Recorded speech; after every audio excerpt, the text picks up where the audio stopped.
तमाम बहनों से नमस्ते। मैं आप सबके बीच में एक देवी मैया का पचरा गीत लेकर आई हूँ। अपना प्यार दुलार हमारे साथ बनाए रखना, लाइक सब्सक्राइब शेयर जरूर करना। गीत सुनने बाद कमेंट में ज़रूर बताना।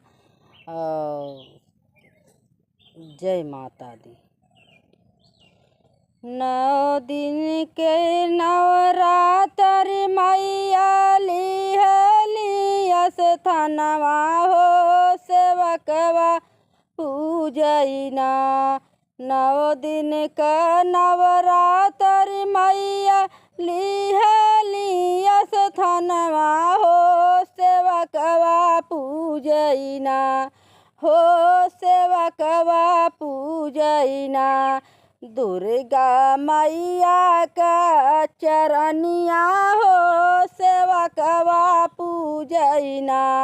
दुर्गा मैया का चरनिया हो, सेवकवा पूजैना।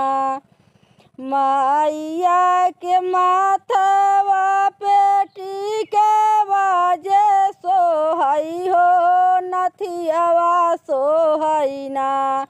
मैया के माथवा पे टिकवा जे सोहई हो, नथियावा सोहैना हो, नथियावा सोहैना। सोहई गरवा में हरवा हो, सेवकवा पूजैना। सोहई गले में हरवा हो, सेवकवा पूजैना।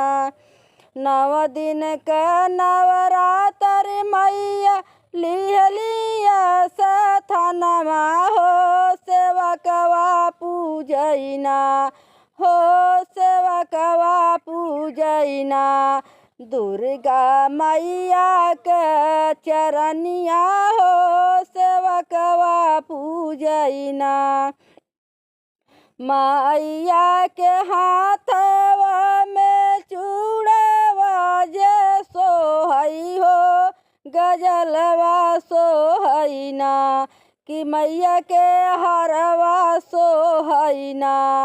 हाथवा में सोहई तलवारिया हो, सेवकवा पूजैना। मैया के सोहई तलवारिया हो, सेवकवा पूजैना।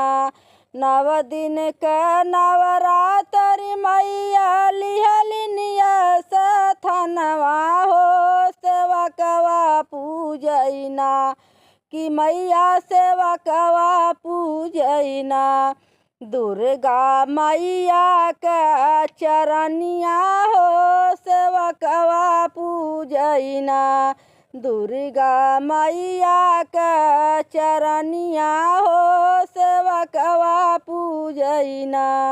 मैया के पाँवा में पैजनी सोहई हो, बिछियावा सोहैना हो, बिछियावा सोहैना। मैया के सोहई मैया के चमकई चुनरिया हो, सेवकवा पूजैना।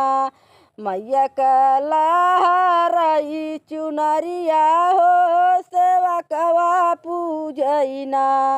9 दिन का नवरात्र मैया लिहलिया स्थानवा हो, सेवकवा पूजैना हो, सेवकवा पूजैना। 7 बहिनी का चरनिया हो, सेवकवा पूजैना। शीतला मैया के चरनिया हो, सेवकवा पूजैना। काली मैया के चरनिया हो, सेवकवा पूजैना। जय माता दी।